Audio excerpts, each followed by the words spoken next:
Hello and welcome to Higher Cooking. Today we're making Jimmy's famous seafood crab cakes. We are going to turn these incredible ingredients into the best crab cake you've ever tried. I can't wait for you to try this one. It's just a few steps and it's well worth the effort. The first step and key step into this process is turning this half a loaf of white bread into the breadcrumbs that we're going to be using to give a little bit of body to our crab cakes. This is the secret to a great Maryland crab cake, is limit the bread and heavy on the crab. So you're going to see how much crab we put in versus our bread as we begin this process. The first step in preparing our famous crab cakes is to make sure that we get the best breadcrumbs available. And to do this, we're simply going to use white bread. This is Wonder Bread, the cheapest white bread that you can possibly find. We're going to want to remove the crust off the bread and then really break it down until it's a fine crumb.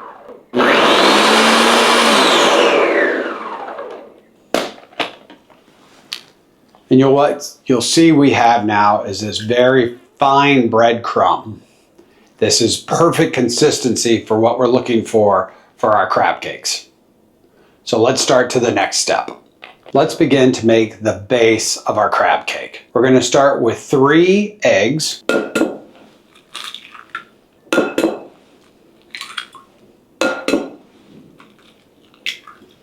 To our 3 eggs, we're going to add about 7 ounces of mayonnaise. Next, we're going to add a ½ ounce of Worcestershire sauce. Next, we're going to add a ½ ounce of yellow mustard. Our next thing that we're adding is a ½ ounce of dry mustard powder. And our final ingredient we are adding is about 3/4 of an ounce of seafood seasoning. This is what they use in the restaurant when they make their crab cakes, so I'm trying to stick with the recipe. But for all of you out there that are Old Bay fans, you can easily add Old Bay and get pretty much the same texture, flavor profile that you get when you use Jimmy's. So we're going to be using 3/4 of an ounce of Jimmy's famous seafood seasoning. Now that we've got all the wet ingredients with our dry spices in our bowl, we need to beat this heavily. You want to make sure the yolks are fully broken and beaten into this dressing. The next step is to add the breadcrumbs we processed earlier. So I've added roughly about half the breadcrumbs that I prepared. I'm going to set the rest aside and then simply fold the breadcrumbs into the actual liquid part of the foundation you made for the crab cake. So as you can see as I mix this, we're starting to get like the thickness of this is something just around similar to maybe an oatmeal. Okay, this looks about perfect to me right now. Once we add the crab, if we see that it's still too runny, we can incorporate more of those remaining breadcrumbs to get us the texture that we're looking for. Now we're going to add the crab. So in this case, we're going to be using jumbo lump crab. You can tell this is the crab that has these beautiful large nuggets of meat that really stand out. And what I found works best is when you put the crab in a separate bowl and then bring the rest of the foundation of your sauce into the crab so you can control it. So it's very important that you use your hands on this and really get the feel out of this crab cake. And you can see this is a lot of beautiful, beautiful jumbo lump crab. And now we're simply going to bring in our sauce that we've been working in, the foundation of our crab cake. And now I'm just going to use my hands to fold the crab into this sauce. Again, notice I'm not making any big movements. I'm grabbing from the bottom and bringing it to the top. So I'm going to bring a little more sauce in. So at this point, I'll set this aside. And we've got this, and I'm going to do a couple more tosses in this. Now with my remaining breadcrumbs, I'm going to begin to add some of those slowly into this mixture. Adding those breadcrumbs right now just really started to take all of that loose liquid that you could see that was around here and really started to help really combine and make this into a much, much thicker and perfect consistency for our crab cake. So let's make this into a few crab cakes. In this case, we're going to get them into the oven bake them off perfectly, and I'll show you the most amazing crab cake you've ever had. So the way I like to do that is getting a nice big handful, and the key here is not to press too hard. If you look, I am just moving the crab cake back and forth in my hands without pushing, making this beautiful little ball.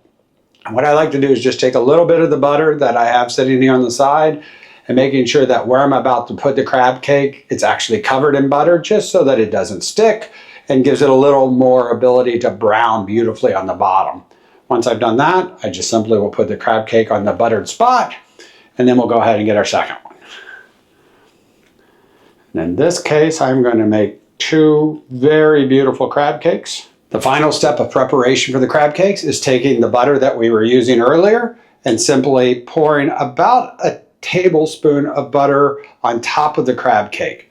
This does a couple things. It adds flavor, of course, but it also helps brown the crab cake as it's cooking. Of course, if you're going to deep fry these or pan fry these, you don't need to do this step. I'm going to take these, stick them in our preheated oven at 400 degrees, and then we'll check them out when they're done.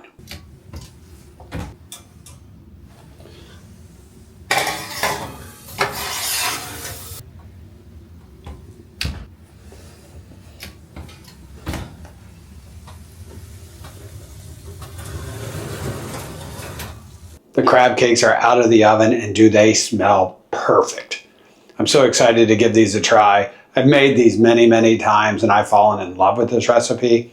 I really think if you have the time, you should really give this a shot, because I guarantee you this will be the best crab cake you've ever made at home. So let's give it a shot. I am a traditionalist. I like my crab cake with just a little bit of lemon. I know a lot of people like tartar sauce or drawn butter or cocktail sauce. All of those are great, and I've got those available. But when it comes down to it, my favorite thing is just a little fresh lemon on a perfect crab cake. So let's give it a shot. If you can just see the amount of crab, that's all this is. It's just pure crab. There's nothing better than this bite when it comes to taking a look at just nothing but crab. Very little filler, just wonderful crab seasoning. Let's give this a shot.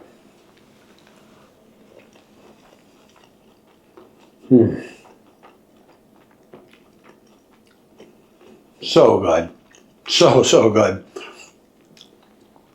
Just a great, true crab experience. A little bit of that seafood seasoning, a little hint of mustard. That fresh lemon gives it just a little pop it needs. This is an absolutely perfect crab cake. I hope you like what we've done today. This recipe is a great one. It should go into your bookmarks so you'll always have it available. This makes great big traditional crab cakes. You can make smaller 2-ounce crab cakes for appetizers. I love having this mix available in my freezer, so when I'm looking for a way to spice the evening up, I thaw the crab cake mixture out at the beginning of the morning, and in the evening I'm either baking or frying some incredible crab cakes. Thanks for joining me today. If you've liked what you've seen, please leave a comment below. Please subscribe to the channel, and I look forward to seeing you on our next one. Hey guys, it's Tony from Jimmy's again, and I'm going to show you right now how to take the crab cakes from raw to cooked. Do that is getting a nice big handful, and the key here is not to press too hard. If you look, I am just moving the crab cake back and forth in my hands without pushing, making this beautiful little ball.